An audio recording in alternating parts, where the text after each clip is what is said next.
பின்னர் அவர் வீட்டன் கல்லூரியில் படித்து சீன மிஷனரிகளின் மகளான ருத் பெல்லை மணந்தார்.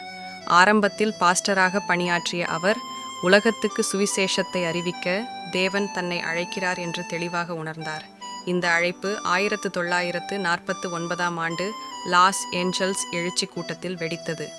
3 வாரத்திற்காக திட்டமிடப்பட்ட கூட்டம் 8 வாரங்களுக்கு நீண்டு ஆயிரக்கணக்கானோர் தினமும் வந்தனர்.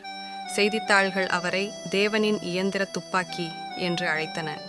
இந்த எழுச்சி கூட்டமே அவரின் உலகளாவிய ஊழியத்திற்கு புது கதவுகளை திறந்தது. அடுத்த பல ஆண்டுகளில் பில்லி கிரஹாம் 185க்கும் மேற்பட்ட நாடுகளில் சுவிசேஷத்தை அறிவித்தார். 21.5 கோடி மக்களுக்கு நேரடியாக பிரசங்கித்தார். ரேடியோ, தொலைக்காட்சி, திரைப்படங்கள் வழியாக கோடிக்கணக்கானோர் அவரின் சுவிசேஷத்தை கேட்டனர். அவர் எப்போதும் ஒரு எளிய செய்தியையே பிரசங்கித்தார். தேவன் உங்களை நேசிக்கிறார். இயேசு உங்களுக்காக சிலுவையில் மரித்தார். நீங்கள் பிறவிக்கு பிறகு பிறக்க வேண்டும்.